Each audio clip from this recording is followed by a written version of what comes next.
Dicen que estas historias son tan reales que algunos han dejado de conducir de noche después de escucharlas. Buenas noches, soy el señor Sánchez.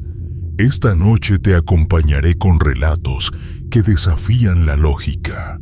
Relatos contados por quienes se atrevieron a cruzar las autopistas más oscuras y vivieron para contarlo. Así mantenemos encendida la luz de la cabina mientras avanzamos juntos hacia lo desconocido. Comenzamos con la primera historia. Hola, señor Sánchez. Mi nombre es Rodrigo Perales. Soy trailero desde hace 15 años y vivo en Escobedo, Nuevo León. Lo que voy a contarte ocurrió la madrugada del 23 de octubre de 2022 en la autopista Saltillo-Monterrey, a la altura del kilómetro 208. Un tramo que muchos colegas evitan porque algo ronda cuando la neblina baja de los cerros. Esa noche llevaba 28 toneladas de aguacate rumbo a la central de abastos. Conducía un Kenworth T680 blanco, música norteña bajita y un termo de café casi frío. Había salido del parador Los Pinos a las 2:40 de la madrugada. La compañía pedía entrega a primera hora, así que decidí no dormir. Todo marchaba bien hasta que crucé el túnel Los Chorros. La señal del radio se inundó de estática y un olor a caucho quemado llenó la cabina, aunque el tablero marcaba todo en orden. Al salir del túnel, noté que el carril derecho estaba cerrado con conos y una retroexcavadora apagada. Solo mi tráiler y el asfalto negro brillando bajo los faros largos. A lo lejos parpadeaba una luz ámbar, como la baliza de una grúa. Reduje velocidad y me acerqué con cuidado. Entonces vi a un hombre con chaleco reflectante agitándome una linterna. No llevaba casco. Su rostro era demasiado pálido para un obrero, casi grisáceo, y sus ojos parecían dos focos sin iris. Hice cambio de luces para saludar, pero la linterna dejó de moverse. Él se giró y caminó hacia el carril bloqueado, entrando en la neblina sin voltear. Pensé que indicaba un desvío y crucé los conos. Lo extraño es que el pavimento allí se sentía blando, como grava recién extendida. Los neumáticos crujían. Avancé pocos metros y de golpe la linterna reapareció frente a mí, sostenida por la misma figura. Ahora el chaleco goteaba un líquido oscuro que se deslizaba al asfalto. Frené en seco. La cabina se sacudió. La figura alzó la mano libre, mostrando algo que colgaba. Una placa de señalamiento partida con el número 208. Luego la linterna se apagó y los faros iluminaron un vacío imposible. Más allá de aquel hombre no había carretera, solo un barranco. Entendí que, de haber avanzado un segundo más, el camión y yo habríamos caído al abismo. Un chiflido hueco resonó alrededor. En ese instante, los faros se atenuaron y la figura avanzó.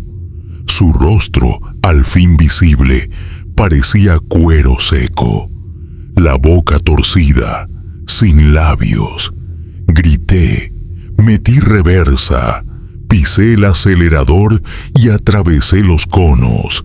El motor rugió con un bramido que sentí en los huesos. Retrocedí hasta el carril principal y retomé la ruta. En el retrovisor apenas vi cómo la linterna se alzaba y se perdía en la neblina mientras el suelo que había pisado se desmoronaba con un estruendo sordo. No solté el volante hasta llegar a la caseta La Cuchilla, varios kilómetros adelante. El cobrador me observó lívido y preguntó si acababa de ver al vigilante del kilómetro 208. Contó que desde 2018 varios chóferes han reportado a un señalero fantasma que los guía directos a un terraplén sin pavimentar. Los que se confían terminan al fondo del barranco y siempre se encuentra un chaleco y una linterna entre los restos. Desde aquella madrugada, solo conduzco de día por esa ruta.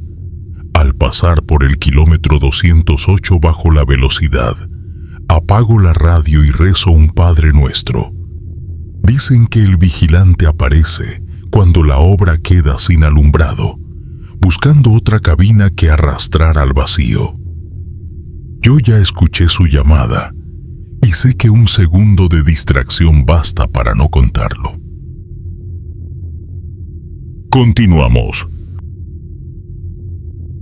Cuando la lluvia golpea el parabrisas, uno comprende que la carretera jamás perdona los descuidos. Buenas noches, señor Sánchez. Quiero compartir con usted y con la audiencia algo que todavía me cuesta creer. Mi nombre es Esteban Gutiérrez. Manejo un microbús que cubre la ruta entre Ciudad Victoria y San Fernando, en Tamaulipas.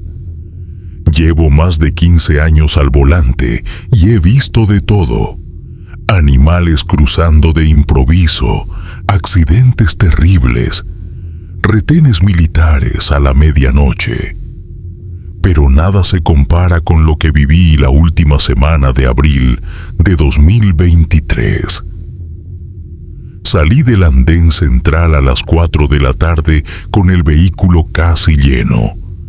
Durante la primera hora todo fue normal. Pasajeros adormilados, música grupera suave y el olor a frituras que siempre impregna el pasillo. Sin embargo, al dejar atrás el ejido Santa Clara, noté que el cielo se puso de un gris enfermizo. No era la típica tormenta de temporada, sino una bruma espesa que parecía tragarse la luz. Algunos pasajeros se inquietaron al mirar por las ventanillas, pero procuré mantener la calma y seguir adelante. A la altura del kilómetro 43, o eso creo porque la señalización era casi invisible, distinguí a un muchacho haciendo señas desesperadas.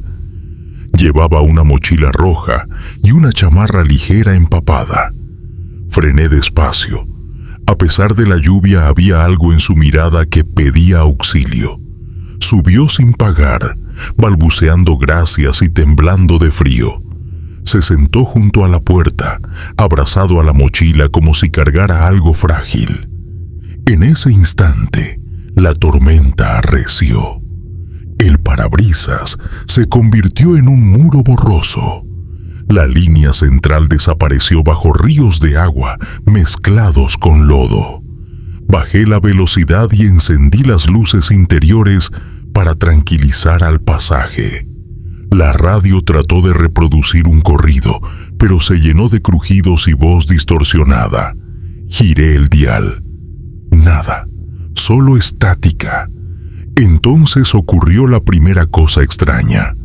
A mi lado, la chica que vendía golosinas se puso pálida. «Señor Esteban, ese anuncio ya lo pasamos».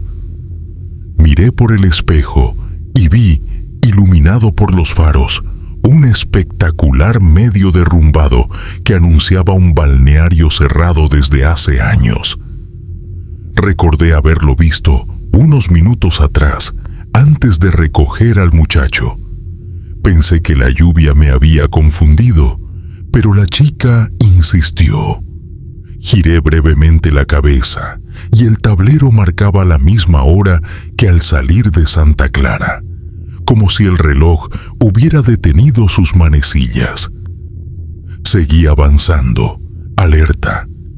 El cristal empañado dificultaba todo.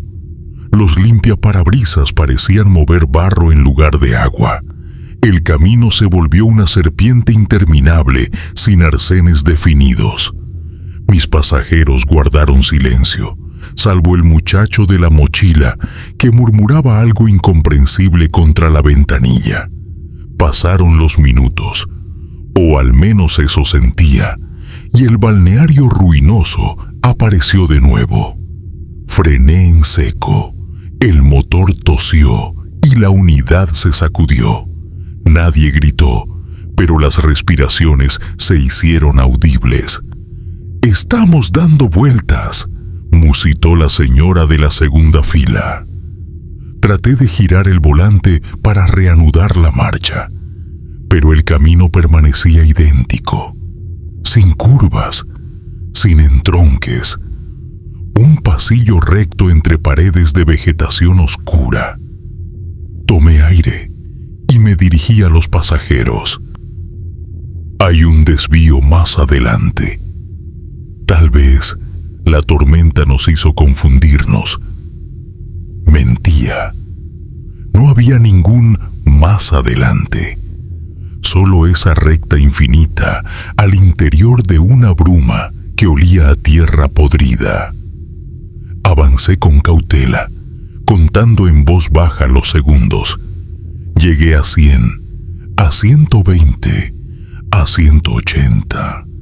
El anuncio oxidado volvió a surgir de la nada, idéntico, con las mismas letras descascaradas y la misma palmera pintada a medias. La gente empezó a rezar. Me sudaban las manos. Giré por impulso hacia la derecha, aunque el asfalto no mostraba divisiones. Confié en que habría un camino de servicio. El microbús chirrió. El lodo saltó como tinta negra y de pronto las ruedas recuperaron firmeza. Estábamos en una calle angosta de terracería. El parabrisas mostró casas pequeñas, puertas cerradas, ni un solo foco encendido. Letreros de cantina apagada, ventanas tapiadas. Un pueblo fantasma. El muchacho de la mochila se puso de pie. Murmuró. Ahora entendí. Algo sobre entregar la grabación. Le pregunté si conocía el lugar. No respondió. Se apeó de un salto. Resbaló y corrió hacia la única calle, iluminada al fondo, donde un poste parpadeaba con luz amarilla. Lo seguí con la mirada hasta que dobló la esquina y se perdió. Las gotas se hicieron diminutas, casi ceniza flotando. El olor cambió. Ya no era lluvia, era humo, como de llanta quemada. Sin pensarlo, apagué el motor. Solo entonces caí en la cuenta de que ningún pasajero hablaba. Me di la vuelta. Los asientos iban vacíos. La golosina sobre el asiento de la chica. El bolso de la señora abandonado. Pero ni rastro de ellos. Me levanté. Revisé uno a uno los pasillos. Nada. Un vacío que helaba. Salí a la calle. El lodo se pegaba a los zapatos como brea. El silencio era absoluto. Ni grillos ni goteras. Caminé hacia el poste que titilaba. Al acercarme noté un casete de videocámara colgado con un cordel. El rótulo decía: «Evidencia ruta maldita». Antes de poder tocarlo, un chasquido eléctrico apagó la lámpara y la oscuridad me envolvió. Tuve un segundo para mirar a la izquierda. El muchacho de la mochila se asomaba desde un callejón, con media cara iluminada por un resplandor rojizo que no supe de dónde venía. Susurró: «No la escuches», y desapareció. No sé explicar lo siguiente. Un sonido, como un motor gigante, retumbó tras las casas. El piso vibró y sentí un calor seco. Corrí de vuelta al microbús, mas el vehículo ya no estaba. En su lugar, una camioneta calcinada yacía sobre la calle, hierro retorcido, chasis ahumado. Me detuve, aturdido. Dentro, recostado sobre los escombros del asiento, vi un móvil derretido mostrando la hora en 0000, inmutable. Las manos me temblaron. Pestañeé y cuando levanté la vista, el poste volvió hasta encenderse. El casete colgaba y el microbús aparecía sano y salvo unos metros más allá, puertas abiertas. Subí de un salto, cerré y arranqué sin mirar atrás. El motor respondió como si nunca hubiera sido apagado. Di la vuelta entre charcos y retomé lo que pensé era la calle principal. El espejo retrovisor me mostró la calle desierta desapareciendo en bruma gris. Una curva se dibujó delante y tras girarla, la sorpresa fue mayor.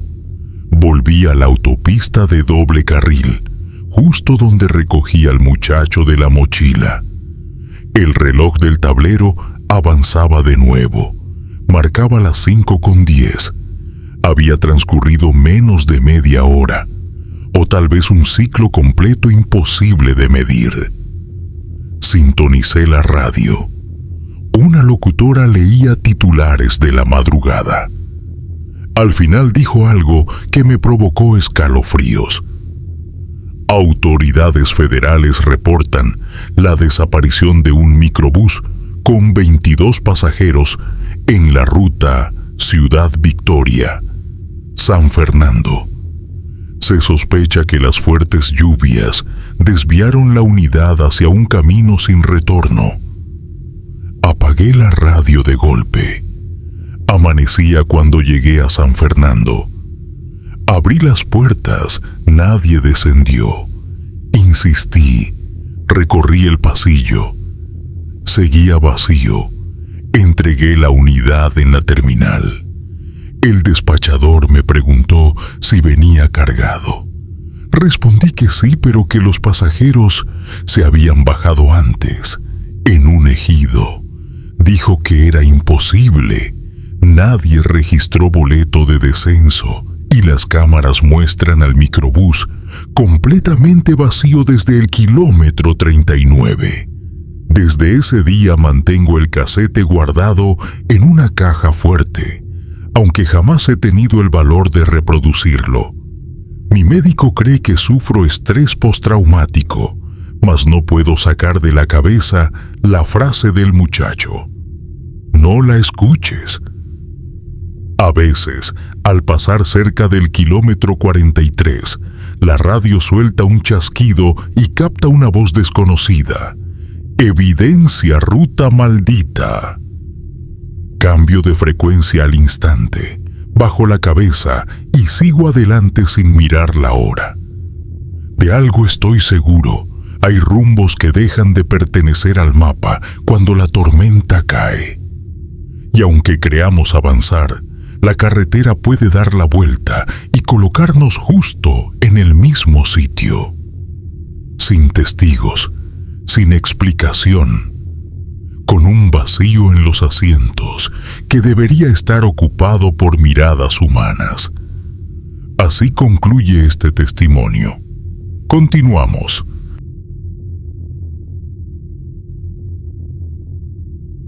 Aquella voz comenzó como un zumbido perdido entre motores, un murmullo que cualquier conductor hubiera confundido con viento, colándose por las rendijas. No supimos identificarlo hasta que la noche entera pareció inclinarse para escucharlo. Permítanme presentarme. Me llaman Aurora Mendoza, paramédica de turno nocturno en la base de la Cruz Roja que cubre la franja desértica entre Hermosillo y Bahía Quino. Aunque estoy acostumbrada a responder emergencias a cualquier hora, Lo que voy a narrarles sucedió la madrugada más extraña de mi carrera, una experiencia que me enseñó que en carretera los fantasmas no siempre se manifiestan con apariciones. A veces solamente necesitan que un oído humano los registre para servir de puente hacia algo mucho más siniestro. Salimos de la base minutos antes de la medianoche. Íbamos mi compañero, el enfermero Arturo Salvatierra, y yo, a bordo de la ambulancia 107. Nos dirigíamos a un poblado costero para trasladar a un paciente anciano con crisis de hipertensión. El trayecto debía durar poco más de 1 hora. Puro desierto, rectas interminables y un resplandor de luna sin nubes. Así que el plan era entregar al Señor en el Hospital General y volver antes del cambio de guardia. Todo marchaba conforme al protocolo mientras avanzábamos entre dunas plateadas por la luz, con los faros iluminando un asfalto que parecía un río de mercurio sólido. 30 kilómetros después de dejar la ciudad, digo 30 aunque la cifra exacta la desconozco, únicamente calculo por los hitos de mantenimiento, empezó el primer incidente. La radio de la ambulancia se quedó en silencio, saturada de un ruido como respiración contenida, y de pronto surgió, entre chisporroteos, un sonido que al principio tomé por interferencia. Un siseo prolongado, seguido de golpecitos, como uñas rasgando metal. Arturo bajó el volumen, pero el zumbido persistía incluso con la radio apagada. Me miró, encogió los hombros y seguimos. Los aparatos son viejos y suelen fallar cuando dejamos la zona urbana. Continuamos varios minutos más, hasta que la voz se definió. Era un susurro arrastrado, imposible distinguir palabras, pero tan claro como si se hubiera filtrado desde los altavoces frontales.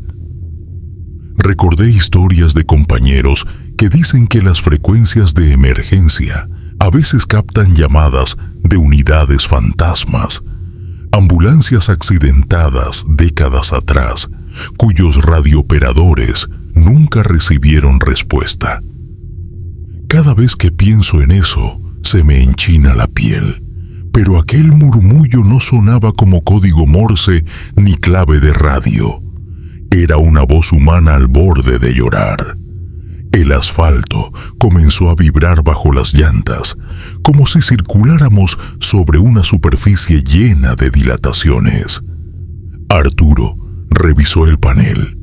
Ningún indicador de falla. Por precaución descendimos la velocidad. Lo extraño es que, aunque íbamos casi a paso de tortuga, el altavoz interno siguió lanzando la misma queja. Parecía que alguien hablaba justo detrás de los asientos, pero al voltear no había nada salvo botiquines bien asegurados y la camilla plegada. Entramos en un tramo con obra abandonada. A ambos lados, montículos de grava y señalizaciones oxidadas marcaban la reparación inconclusa. Allí, la luna desapareció tras un banco de nubes bajas, y un aroma a chapopote viejo llenó la cabina pese a que las ventanillas estaban herméticamente cerradas. La carretera se angostó hasta convertirse en carril único. Miguelones de pavimento sin sellar formaban huellas negras que obligaban a serpentear despacio. Fue en esa zona cuando la voz alcanzó volumen suficiente para distinguir palabras sueltas. ¡Auxilio! ¡No nos ven! ¡Siguen pasando! Arturo y yo nos miramos incrédulos. Encendí las torretas para marcar presencia y bajé aún más la marcha. A la izquierda se alzaba la silueta de un antiguo parador de maquinaria. una especie de bodega ennegrecida que nunca habíamos notado, pese a recorrer esa ruta casi a diario. Parecía abandonada, sin luz ni guardia, puerta de lámina torcida y ventanales sin cristal. Cuando pasamos frente a esa masa oscura, la ambulancia se sacudió, como si algo la obligara a frenar. Pisé el pedal. No había respuesta. Las ruedas crujían sobre una superficie que ya no era asfalto, era grava suelta. Nos detuvimos por completo. El motor rugía, pero la unidad no avanzaba. La radio escupió un lamento que decía claramente: «Aquí abajo, estamos aquí abajo». Bajamos con linternas. Ni rastro de agujero, ni cambio brusco de altura, solo piedras y trozos de concreto. Sin embargo, al enfocar uno de los márgenes, hallamos una brecha recién abierta, como un surco de pocos metros que descendía hacia la oscuridad, una rampa lodosa que no figuraba en los planos viales. Del interior provenía un olor a tierra removida y combustible. Aquel susurro se repitió, más débil, repitiendo la súplica: «¡Auxilio!». Arturo quiso llamar por teléfono, pero no había señal. Me señaló una cinta de advertencia rota, semienterrada. El logotipo viejo de la Secretaría de Comunicaciones nos hizo pensar que era excavación no autorizada, donde alguna cuadrilla buscó arena o grava sin reportarlo. Sin embargo, un destello metálico captó mi mirada. Al fondo de la rampa se miraba la cúpula aplastada de un vehículo, tal vez un sedán oxidado. Me incliné. La voz cesó. El silencio nocturno se volvió compacto. Y entonces algo golpeó desde dentro del auto hundido, un sonido hueco, 3 veces, y el murmullo brotó tan nítido que identifiqué acento infantil. «Por favor, ayudan. Nos dolió». El deber nos obligaba a verificar. Aseguramos la ambulancia con freno de mano y bajamos por la pendiente. El suelo estaba fresco, señal de que la zanja era reciente. Al alumbrar descubrimos trozos de lona reflectante destrozada, restos de pólvora de bengala y botellas de agua vacías. El coche semienterrado era un modelo antiguo, pintado de blanco con franjas azules, parecido a los taxis foráneos de hace 2 décadas. La placa estaba corroída. No había rastro de ocupantes, pero la ventana trasera mostraba huellas de manos pequeñas marcadas contra el cristal interior. Arturo golpeó la puerta, gritó que éramos paramédicos. Nadie respondió. Quise abrirla. La manija se desprendió, dejando al aire un olor penetrante a moho. En ese momento, sin aviso, escuchamos pasos encima de la rampa. Alguien subía corriendo por la grava. Miramos hacia arriba. No vimos sombra alguna, pero la ambulancia encendió luces altas y bocina por sí sola, como si algo dentro hubiera accionado los interruptores. El ulular de la sirena resonó en la obra abandonada, rebotó en los cerros lejanos y tensó la piel de mi nuca. Subimos deprisa. Las puertas de la unidad estaban abiertas. En el asiento del copiloto había aparecido un muñeco de trapo empapado en un líquido espeso. En el pecho del muñeco, cosida con hilo negro, aparecía una leyenda bordada: «Nos quedamos aquí». El chirrido de un disparo resonó detrás. Volteamos. El sedán oxidado se hundió más, tragado como por arena movediza. Juraría que una cabecita pálida nos observó desde el asiento trasero antes de desaparecer bajo la tierra húmeda. Corrimos hasta la ambulancia, tiramos el muñeco al desierto y arrancamos. A duras penas, la transmisión respondió. El camino reapareció con su superficie original, lisa y seca. Al mirar por el espejo, la brecha y el parador habían desaparecido, sustituidos por matorrales intactos, iluminación lunar sin sombras y aquella cinta rota, ahora entera, colgando de un poste oxidado que jamás ocupó ese sitio. Llegamos al poblado costero con el corazón en la garganta. El paciente que esperábamos trasladar nunca apareció. Su familia aseguró que un médico particular ya lo había recibido y que ningún paramédico había sido solicitado. En la bitácora de la base, nuestro viaje constaba como cancelado antes de que saliéramos, pues supuestamente la ambulancia 107 quedó fuera de servicio por batería descargada. Nadie creyó nuestro reporte. La central insistía en que la unidad había permanecido estacionada desde las 10 de la noche. Arturo pidió cambio de turno indefinido. Yo sigo trabajando, pero cada vez que paso por ese tramo, verifico que el paisaje conserve su forma. Con luz de día todo parece normal. Arcén limpio, asfalto nuevo, sin obra inconclusa. Sin embargo, cuando la luna alcanza cierto ángulo y el viento sopla desde la costa, la radio chisporrotea, la sirena se enciende y una vocecita reclama desde el altavoz que no los dejamos salir. Cierro los oídos, presiono el acelerador y rezo para que el asfalto no vuelva a abrir su garganta. Esa grieta donde los susurros se quedaron atrapados junto a un taxi olvidado y varios gritos que nadie, excepto nosotros, llegó a escuchar. Así concluye mi relato. Mantengan los ojos en el camino y el corazón alerta, porque a veces lo que parece un llamado de auxilio es, en realidad, la forma que tiene la noche de reclamar compañía. Continuamos.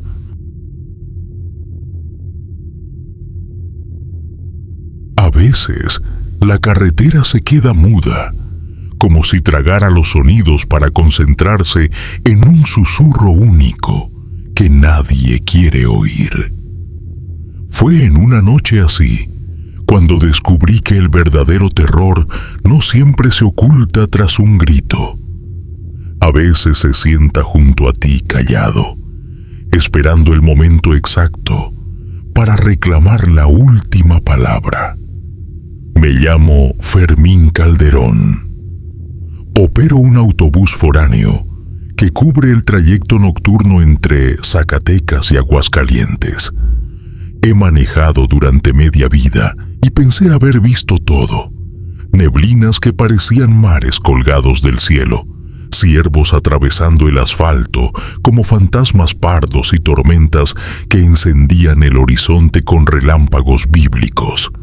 Sin embargo, lo que viví aquella madrugada cambió mi forma de entender el camino y me obligó a admitir que la línea que separa a los vivos de los que ya no lo están es tan delgada como la pintura amarilla que divide los carriles. Habíamos salido del andén central de Zacatecas pasada la medianoche.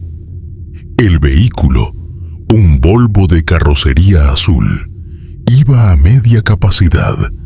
Estudiantes somnolientos, un par de comerciantes y 2 músicos que volvían de tocar en una feria. El aire acondicionado murmuraba con ese ronroneo constante que ayuda a la gente a dormitar. Yo llevaba café recién cargado en un termo metálico, la lista de reproducción de boleros suaves y la convicción de que sería una noche sencilla. Nada fuera de lo normal ocurrió durante la primera hora. Pasamos los cerros color plata, Bordeamos ranchos silenciosos y vimos brillar a la distancia los postes eléctricos que parecen costillas negras en la oscuridad. Fue después de la desviación a la antigua mina El Bote, cuando noté los primeros indicios de que algo andaba raro. El tablero parpadeó. No fue un fallo grave, solo un destello en el velocímetro, como si la aguja hubiese rozado un tope invisible. Levanté la vista y, a través del parabrisas, percibí una aurora de neblina baja que se extendía sobre la cinta asfáltica. Eran bancos irregulares, no demasiado densos, pero lo suficiente para difuminar los reflectores lejanos. Bajé un poco la velocidad, más por instinto que por necesidad. Mi mano tocó el radio de banda y me dispuse a reportar la bruma, cuando una señal del espejo retrovisor me distrajo. La joven de la segunda fila hacía señas. Me quité los auriculares y pregunté si todo estaba bien. Ella, con voz temblorosa, respondió que un hombre había subido en la última parada sin que yo me diera cuenta. Comentó que se sentó en la penúltima fila, al lado del pasillo. Traía sombrero oscuro y un maletín pequeño. Revisé mi lista de pasajeros. Nadie debería haberse incorporado luego de la salida, pues el itinerario marcaba parada directa hasta Aguascalientes. Me extrañó, pero supuse que se trataba de un boleto abierto, validado sobre la marcha. Algo poco ortodoxo, pero posible. Giré el espejo interior para comprobar. Entre los respaldos apenas distinguí una silueta erguida, sombrero de ala corta, chaqueta oscura. No vi el rostro, pues la luz ambiental quedaba demasiado lejos para iluminarlo. Sin darle mayor importancia, los conductores aprendemos a no distraernos por cada detalle. Seguí. Sin embargo, el bus pareció sentir la tensión. El motor emitió un gruñido leve cuando retomé velocidad. La neblina se espesó y los faros crearon túneles de luz amarillenta donde el asfalto desaparecía tras cada 10 metros. Entonces, la radio interna estalló con estática. Voces fluctuaban, como cuando dos frecuencias se cruzan. Una frase emergió entre los chispazos: frena antes del peaje. Fue tan clara que reduje la velocidad sin pensar. Mi dedo tanteó el dial. Tal vez la central me advertía de un choque adelante.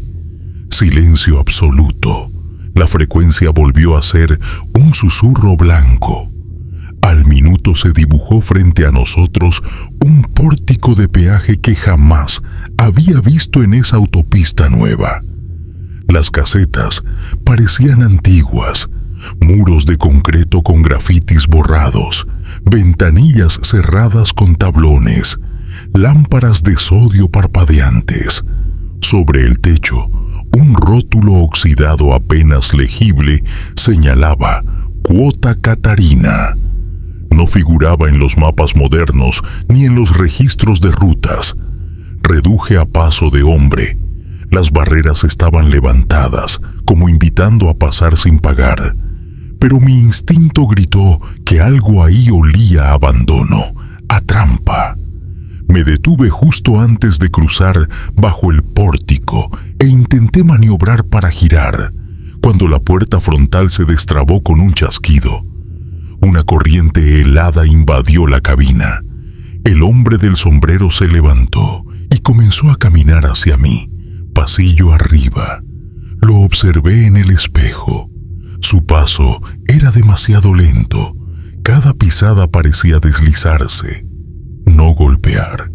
Los pasajeros despertaron con aquel ruido y giraron la cabeza.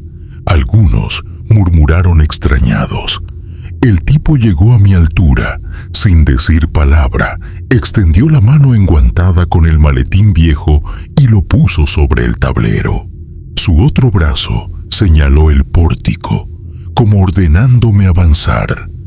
Sus facciones seguían ocultas, hundidas bajo la sombra del sombrero.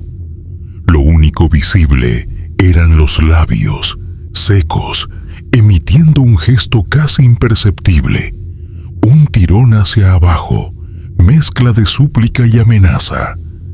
Sentí un escalofrío feroz. Él permanecía de pie, tan quieto que dudé si respiraba. Tomé el radio de la central y pedí confirmación de ese paso de cuota. Mas la línea soltó un gemido metálico. Luego nada. El tipo retiró la mano del tablero, abrió el maletín despacio y dejó ver su contenido. No era dinero ni documentos. Adentro reposaba un puñado de boletos viejos, arrugados, amarillentos, todos con fecha sellada en el mismo día, pero de distintos años: 1970, 1982, 1995. El último mostraba el año 2000.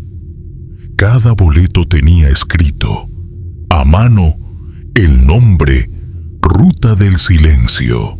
Él cerró el maletín, lo abrazó contra el pecho y con voz áspera exhaló una sola palabra que resonó como eco en un túnel: cruza. El bus se estremeció. Los cinturones de los pasajeros vibraron. Los respaldos crujieron. La neblina se agitó como si un remolino invisible arrastrara el aire. Bajé de nuevo la mirada al tablero. Las luces de alerta titilaban todas a la vez, un árbol navideño de advertencias imposibles. El bus no debía estar fallando, pero algo en sus entrañas eléctricas se quejaba. Intenté retroceder, mas el pedal se sintió muerto. Giré la llave y el motor se apagó, aunque no apagué contacto. El silencio heló la sangre de todos. Un bebé empezó a llorar a mitad del vehículo. El hombre del sombrero volvió al pasillo con pasos derivados. Regresó a su asiento y se sentó de frente a la luneta, como si esperara el inicio de una función. Entonces oímos un murmullo coral proveniente de los altavoces de emergencia, los mismos que usamos para indicar paradas. No era una sola voz, sino docenas, repitiendo un lamento: no crucen, falta una cuota. Las luces interiores parpadearon. Vi miedo en los ojos de los pasajeros y supe que debía actuar. Giré la llave otra vez. El motor arrancó, pero el velocímetro subió solo hasta cierta marca y volvió a caer, como si algo sujetara las ruedas. Respiré hondo, calibré el embrague, pisé suave el acelerador y contra mi instinto avancé. Las barreras ausentes nos dejaron pasar, y el pórtico quedó atrás, tragado por la neblina. Apenas lo cruzamos, el interior se oscureció. Todas las luces se fundieron al mismo tiempo. Los pasajeros gritaron. El bebé dejó de llorar. Su madre lo apretó al pecho. Durante un instante pensé que habíamos perdido suministro eléctrico total y que el bus se detendría en un lugar desconocido. Sin embargo, los faros seguían encendidos, iluminando un tramo de carretera nueva, perfectamente señalizada, sin baches. Rodamos en silencio.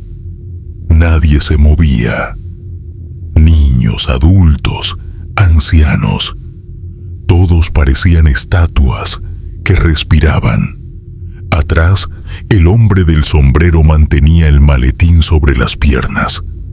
En la penumbra sus labios se movieron, pronunciando algo que no llegó a mis oídos.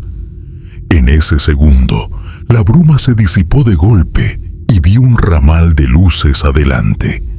La caseta real de Aguascalientes, con oficiales de caminos y un bullicio de vehículos pesados.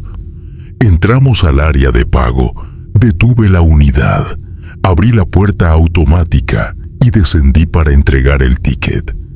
Cuando regresé, aquel asiento en la penúltima fila estaba vacío. Tampoco quedaba el maletín ni olía a humedad. En su lugar reposaba un boleto arrugado, muy antiguo, marcado con tinta desvaída. Ruta del silencio, viaje sin destino, tarifa pagada. Pregunté al pasaje si alguno había visto al hombre bajar. Nadie lo notó. La madre del bebé aseguró que el asiento estuvo vacío todo el tiempo. La joven que alertó al inicio declaró entre lágrimas que tal vez se había equivocado, que lo imaginó mientras medio dormía. Llegamos a la central de destino con retraso mínimo.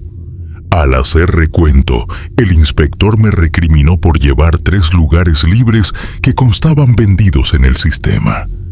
Le mostré la lista impresa. No coincidía. Aparecían nombres distintos y en el último, la referencia F. Calderón como pasajero adicional. Mi nombre, colocado a la mitad de la hoja, como si yo mismo viajara de ride en mi propio bus. Esa noche dormí en la oficina del gerente, incapaz de subir nuevamente a la unidad. Al amanecer, un colega me reveló algo perturbador. En los archivos antiguos existe registro de una caseta llamada Cuota Catarina, cerrada a finales de los años 70, después de un accidente masivo donde un autobús foráneo se estrelló al pasar sin frenar. Todos los pasajeros fallecieron, incluido un supervisor de boletaje que transportaba la nómina y los tickets del mes. El lugar quedó inhabilitado. La autopista cambió de trazo y la caseta fue demolida poco después. Desde entonces, algunos choferes aseguran haber visto un pórtico fantasma envuelto en niebla al pasar de madrugada. Cuentan que, si frenas, un hombre de sombrero sube y exige que lo cruces para pagar la última tarifa, la que le faltó aquella noche en la que ningún conductor quiso detenerse. Nunca he vuelto a tomar la ruta nocturna. Sigo conduciendo de día por otras líneas, pero cuando la estación me asigna un viaje que roza la medianoche, encuentro pretexto para cambiar de turno. A veces, sin embargo, mientras reviso el espejo retrovisor, juro ver a lo lejos un sombrero oscuro, estático sobre algún asiento vacío, y un maletín apretado contra el pecho de alguien que no figura en la lista. Parpadeo fuerte y la silueta desaparece. Pero mi mente recuerda la voz del altavoz repitiendo que todavía falta una cuota, y entonces las manos se me aferran al volante como raíces al suelo. Mantengan sus boletos a la vista y abróchense el cinturón de la razón. La ruta puede parecer corta, pero a la carretera le sobran maneras de reclamar lo que quedó pendiente. Gracias por seguir despiertos hasta el final. Continuamos, pero esta vez, cada quien con sus luces bien encendidas y la mirada fija en el horizonte que se acerca. Continuamos. La última vez que revisé mi reloj de pulsera, las manecillas marcaban poco después de las 11 de la noche. Al cerrar los ojos y volver a mirarlo, descubrí que la esfera estaba apagada, los segunderos detenidos, y aquella quietud metálica presagiaba algo mucho peor que un simple fallo de batería. Mi nombre es Octavio Cruz, chofer de un servicio de encomiendas urgentes que conecta Querétaro con la franja costera de Guerrero. Llevo recorridas tantas líneas de asfalto que podría dibujarlas con los ojos cerrados, pero ninguna ruta me preparó para lo que viví la madrugada del 4 de agosto de 2024, cuando la lógica se quedó sin combustible en una curva olvidada y la noche reveló que los relojes también pueden aprender a gritar. Partí de la ciudad poco antes de las 9 de la noche al volante de una camioneta de carga blanca con logotipos rojos, cajas selladas y la promesa de entrega temprana. El pronóstico hablaba de cielos despejados, luna creciente y viento suave, condiciones perfectas para devorar kilómetros escuchando rock setentero. La primera hora de viaje transcurrió sin contratiempos. Luces lejanas de pueblos dormidos, postes que pasaban como alfileres incandescentes y la silueta de huizaches contra un firmamento impecable. Todo cambió al dejar atrás la desviación a Juchitlán, ese atajo serpenteante que los veteranos evitan por supersticiones y baches.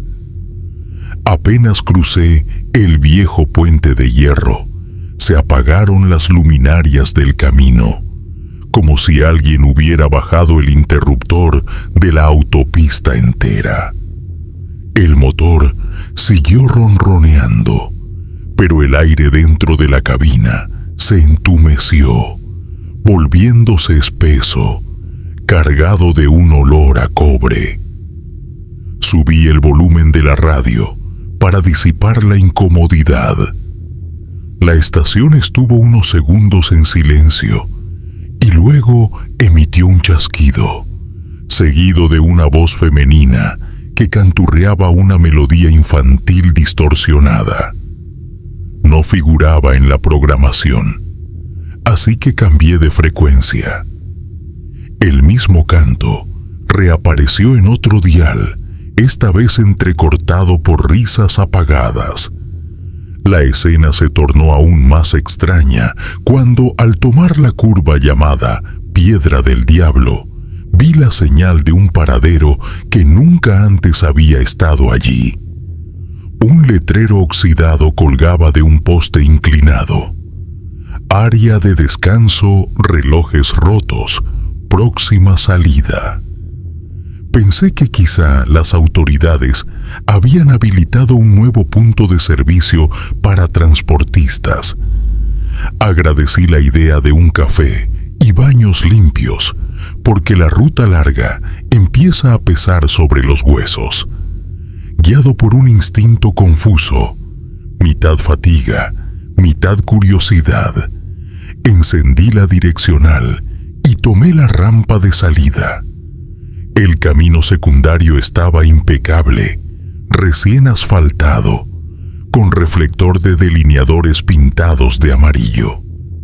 Después de 500 metros, o lo que calculé como tal, pues los hitos brillaban sin cifras, apareció un arco de bienvenida hecho de herrería negra con letras doradas: Paradero de los relojes rotos.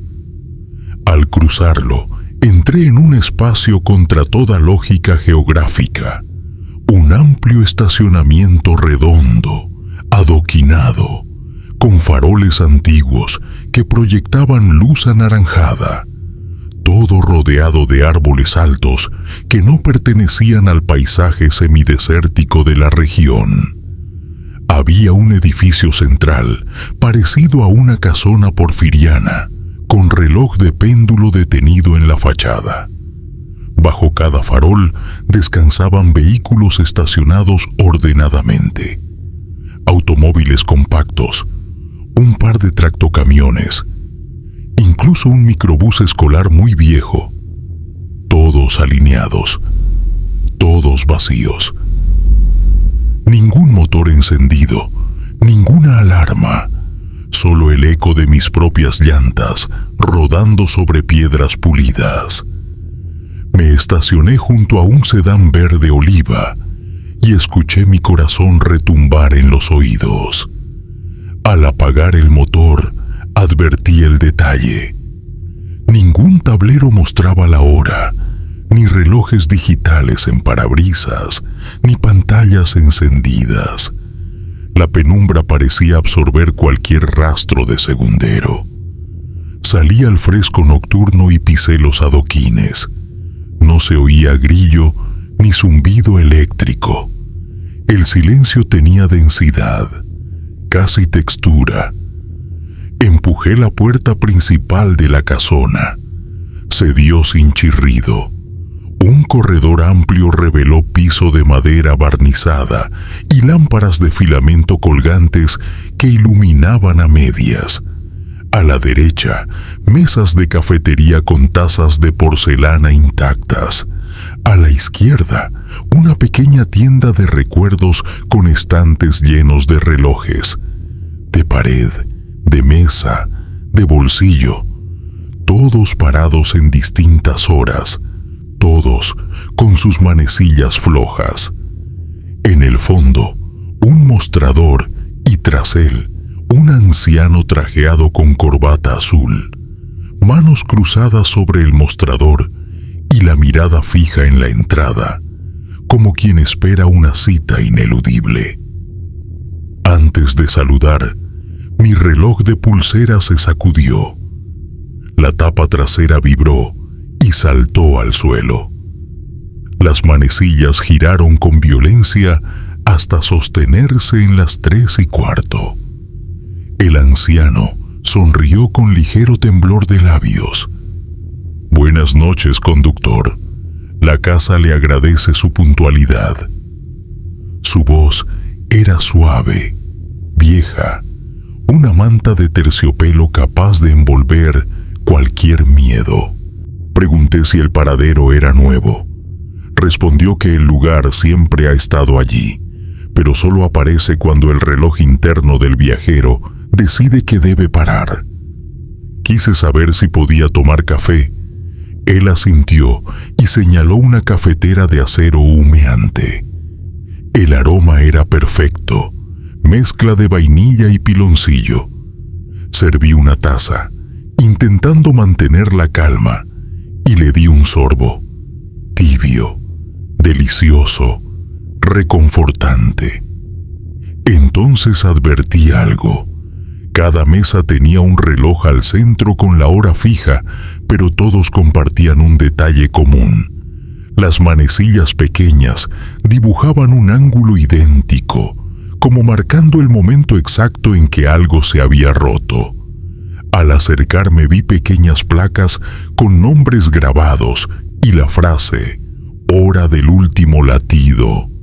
Uno decía «Natalia Fernández, 7:12».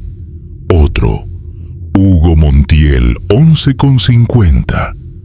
Todos distintos, todos inmóviles. Volví al mostrador. El anciano colocaba un folleto doblado. Se lo entregué sin abrirlo, pero él insistió con mirada exigente. Lo desplegué. Allí, impreso en papel amarillento, aparecía la foto de mi camioneta, mi nombre completo y la hora 3:15. Justo lo que marcaba mi pulsera rota. El texto debajo rezaba: «A la espera de confirmación». Tragué saliva. ¿Confirmación de qué? El hombre señaló la puerta. Depende de usted. Algunos se quedan, otros aprietan el acelerador y huyen.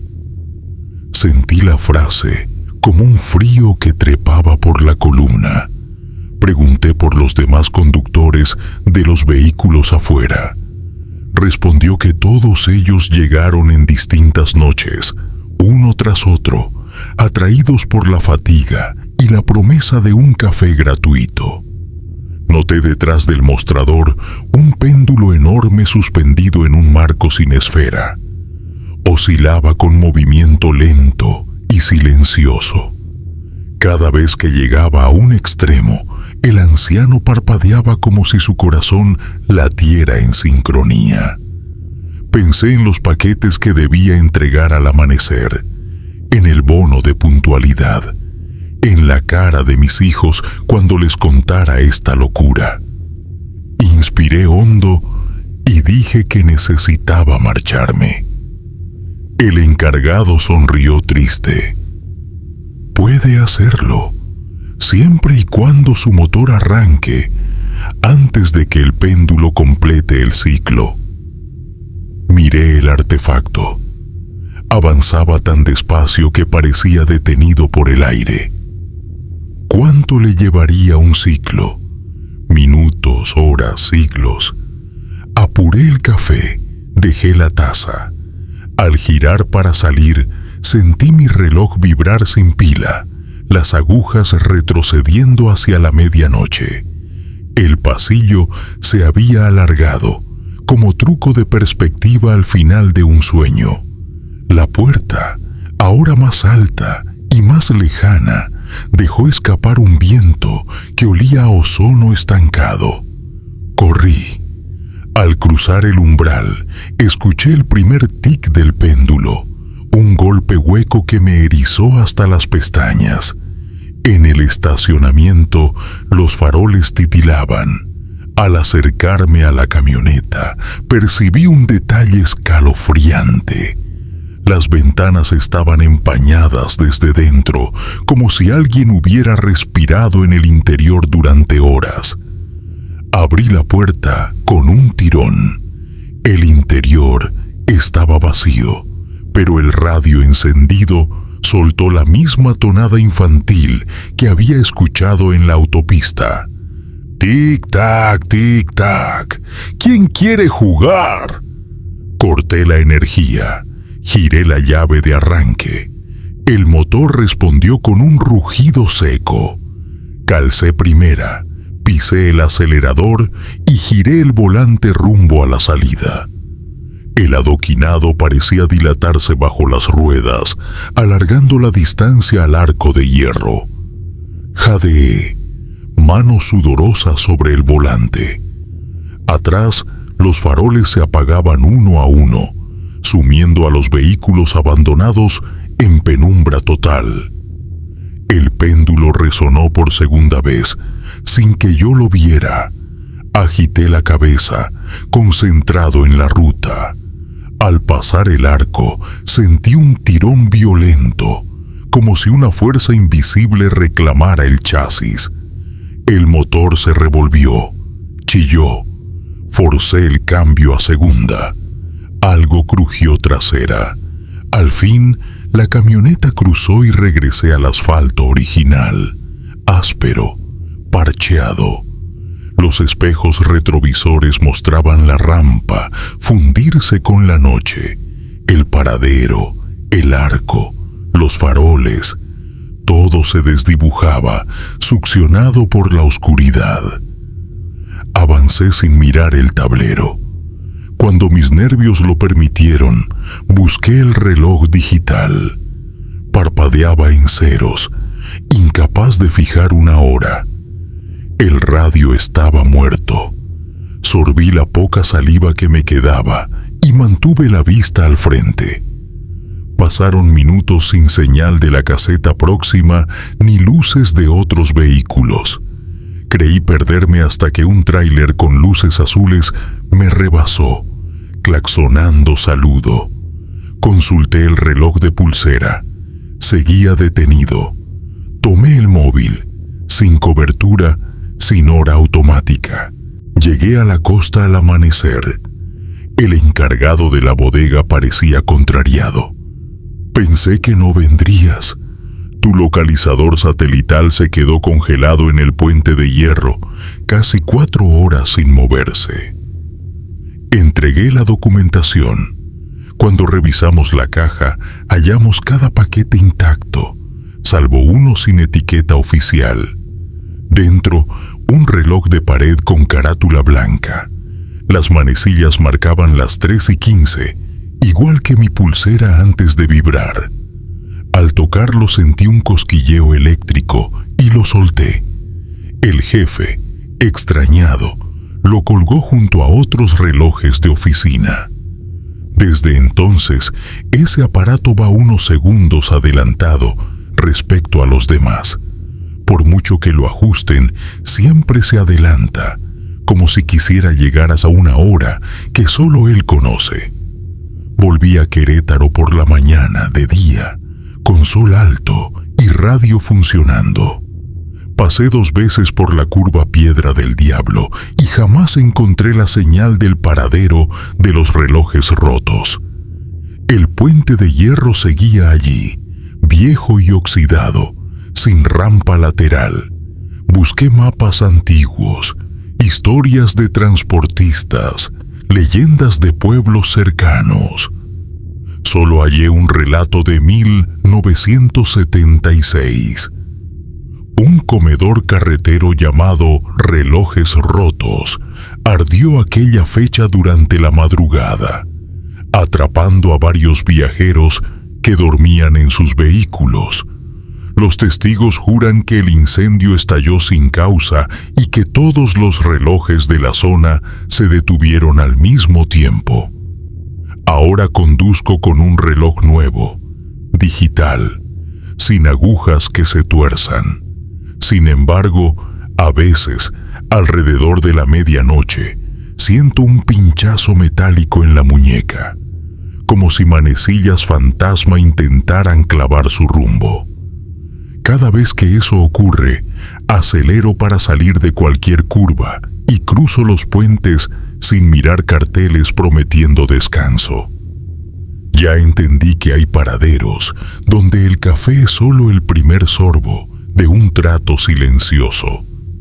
Uno en el que el tiempo cobra peajes imposibles de saldar. Si alguna noche encuentran un letrero oxidado que invita a relajarse y tomar aliento, verifiquen la hora 2 veces.